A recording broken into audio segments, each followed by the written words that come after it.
Bueno, después de haber visto a los hermanos Pratt, vamos a ver precisamente, aquí entra precisamente Brigham Young.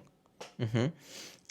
Brigham Young, después de la crisis de sucesión, y tenemos un episodio en el canal de YouTube precisamente donde hablamos de eso, que pueden irnos a ver para darle like y todo, para entender más el contexto. Pero una vez que Brigham Young va a tomar el control, él va a proclamar: nuestro estudio favorito es teología. Todo elder debe de convertirse en un teólogo profundo. Debe de entender esta rama mejor que todo el mundo. Y de hecho él va a inaugurar cursos de teología en Brigham Young Academy, pero también introduce doctrinas que desaparecerán. La primera es la teoría doctrina de Adán Dios, que de nuevo tenemos un video dedicado, o es más, creo una serie de varios episodios donde hablamos de este tema, si es teoría, si es doctrina, qué pasó. Pero básicamente la teoría de Adán Dios es que Él es el creador de los espíritus humanos. Él va a enseñar que Adán es el Dios al que adoramos, y va a ser enseñada por décadas, va a ser defendida por Brigham Young desde el púlpito, y incluso va a haber un conflicto dentro del quórum por las enseñanzas que hacía. De hecho, los Pratt se van a oponer a este tipo de enseñanzas, sobre todo de la doctrina de Adán Dios. Y sin embargo, un profeta posterior, Wilford Woodruff, él va a decir: quiero decir esto a todo Israel. Dejen de preocuparse por quién es Dios, quién es Adán, quién es Cristo, quién es Jehová. Por el amor del cielo, dejen esto en paz.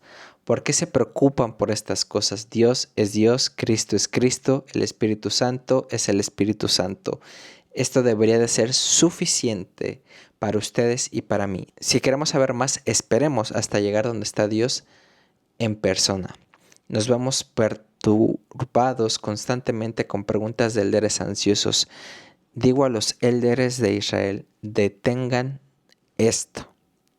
Entonces, obviamente, Wilford Woodruff va a heredar muchas controversias que dejó Brigham Young, porque vamos a tener los Pratt que se oponen a estas enseñanzas, conflictos. Incluso algunos van a reconocer que Brigham Young excedió su capacidad y que eso no fue doctrina, que no fue sostenido. Entonces aquí vemos precisamente cómo Wilford Woodruff va a heredar toda esta tensión que hay, y todavía lo vamos a encontrar hasta Spencer W. Kimball, todavía mencionarlo en una de las conferencias generales sobre esto. Hoy en día tal vez menos, pero bueno, si quieres saber más, está precisamente nuestro video. Entonces, hay que comparar esto con Parley P. Pratt, ¿no? Quien se deleitaba, que él decía: qué campo glorioso de inteligencia yace ante nosotros, qué expansión sin límites para la contemplación, qué banquete intelectual se extiende, invitándonos a nuestro apetito, dando pleno alcance a todas las grandes y ennoblecederas pasiones del alma. Y me gusta mucho esta cita de Parley P. Pratt, porque va a contrastar un poco, obviamente, con Wilford Woodruff, que probablemente tenía muchos problemas más, como la poligamia y todo lo que estaba sucediendo en esa época. Pero vamos a ver precisamente el contraste que hay con Parley P. Pratt, de cómo se deleita en este conocimiento, en la inteligencia que yace ante nosotros, versus Wilford Woodruff sonando como tu maestra de seminario cuando le preguntas: oiga maestra, pero ¿por qué esto? Y te dice: eso no te va a salvar, ¿por qué te preocupas por eso? ¿No? Y contrastemos estas partes, ¿no? Entonces se va a pasar un entusiasmo ilimitado a cállense y obedezcan. Uh-huh. ¿Y qué otros temas, qué otras enseñanzas nos va a dejar Brigham Young dentro de la iglesia, que después van a ser eh, casi olvidadas? Que bueno, si me lo preguntan a mí. La segunda va a ser la expiación por sangre.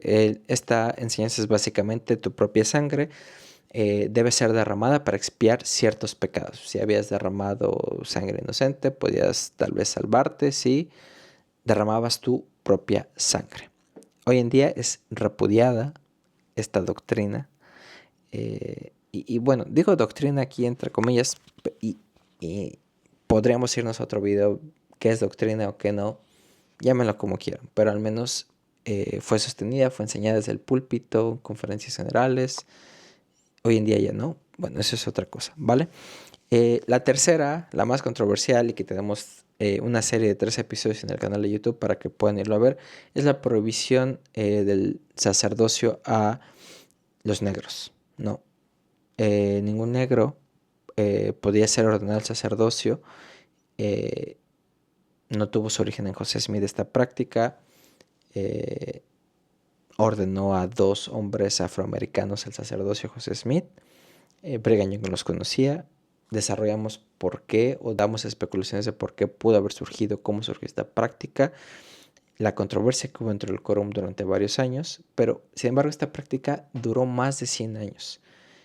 ¿Cuál es el estatus actual de esto? Bueno, fue rescindida en 1978 y no les voy a decir más para que vayan a ver precisamente la serie que tenemos en el canal.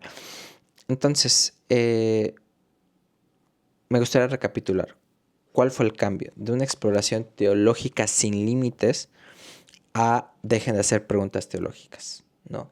Y con el manifiesto en 1890 terminando la poligamia, precisamente el estatus de una doctrina importante va a cambiar súbitamente, donde los miembros decían esto, la doctrina no cambia, no esto, todo, de repente cesa abruptamente. Y por eso de ahí van a surgir algunos de los grupos disidentes o los fundamentalistas y todo esto. Pero bueno, va a haber un énfasis, va a haber un cambio que va a ser de lo relacional a personal, de otro mundial a próximo, de especulación a consolidación y de expansión a americanización. Porque, bueno, cuando llega la poligamia, cuando se cesa la poligamia, va a frenarse un tanto esa separación que tenía